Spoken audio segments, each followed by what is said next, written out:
سلامونه نیکی خیل احترامات ملګرو بلال یم ستاسو ورور او نننې موضوع زما ډیره مختلفه ده دا هر نوی مسلمان له پکار دی چې دا ویډیو کلیپ شیر کړي ضروري ووري لازمن یې ووري ولې چې مولانا طارق جمیل صاحب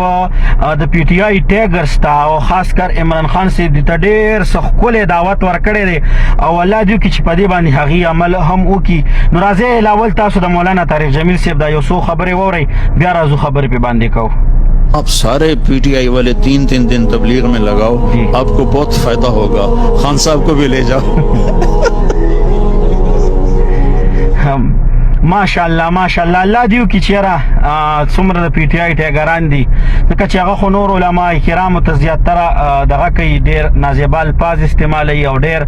زیاتره ګډوډ شوي د چا ذهني توازن یې ټیک نه دی پوه شولې چا څه قسم ته مشکلات دي د چا یوازې د هغو نه بلکې د ټولو نو دا تبلیغ یو داسې لاره ده که نه جي چې دې کې کم سړی لاړ شي نو هغه نه ډېر او ډیر اخلاقی انسان تی نه جوړ شي پوه شولې زیاتره تبلیغیان تاسو ګوره څومره خوږې پستې خبرې کوي نو مولانا طارق جمیل صاحب د پی ټی آی ټیګرز ته ویلي دي چې اسم بس اوس دې ټیم کې خان صاحب چې دی بیروزګار شوی دی او تاسو هم چې دی نو لکه بس شر فساد نه جوړیږي نه نو ډیر ښکلې موقع ده در سره والله پاک درله چې ډیر ښکلې ټیم درک جلسه جلوس خاص هم نشي کولی ولې چې خو دغه کار دی که نه د نرانو کار دی دا جمهوري ملک داسې جلوس راویستل یا درنا ورکول نو هغه شي نه خو بس ممنوع شول کیدای شي پارټي هم ختمه شي نو مکمل لکه بیروزګاري د خان صاحب هم هغه چې کوم ورسره و هغه هم ترې والوتل نو د دې نه غوره او بهتره ګورې هر علم نه الله پاک د دین کار اخلي نو د دې نه غوره او بهتره چې دی لاره به بله نه وي چې تاسو ټول لاړ شئ او په تبلیغ کې چې دی 3 میاشتې 3 ورځې ولګوئ لاول شب جمعې له خیر دی لاړ شئ انشاءالله د شب جمعې خوند واخلئ تبلیغ کې چې دی نو ښه خلک ځي بزرګان خلک ځي کیدای شي الله پاک په تاسو باندې رحم وکړي ستاسو په وجه مونږ باندې هم الله پاک رحم وکړي زه به په خپل هم خیر دی لاړ شم تبلیغ کې به چې دی سي روزه به مونږ هم ولګوو تاسو هم ولګوئ پوه شولې او دا تبلیغ چې دی دا د الله او د الله د رسول چې څه حکم دی هغې نه هم خبرې 5 وخته د مونځ او دغسې چې دی شپږ کلمې شولې دی کې دوای قنوت زیاتره خلک چې دی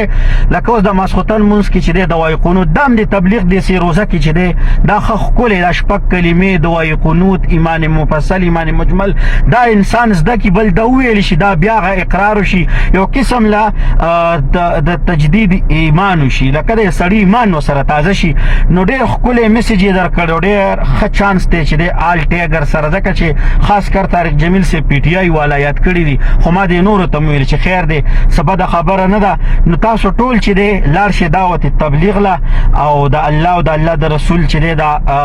پیغام دا پیلو کوي بس د عمران خان پیغام خو چې دی تاسو سره هېڅ قسم ته څه وفاداري ونه کړله نو عمران خان صاحب له هم پکار دی چې په تبلیغ کې لاړ شي او یوتیانو تاسو له هم پکار دی نو بیا چې دی انشاءالله ستاسو به اخلاق هم بهتره شي ډېره ښکلې لاره ده حقه لاره ده او حق چې دی حق او سچ دا پی ټی آی نه ده دا ما ته هم دا دعوت تبلیغ دی او ستاسو به هم دا سوچ وي مسلمانان یې نو زه دا یو درخواست مې درته کوم چې د طارق جمیل صاحب په دې خبرو باندې عمل وکړي او ستاسو ورور بلال اجازت غواړم تر بلې ویډیو پورې د الله په امان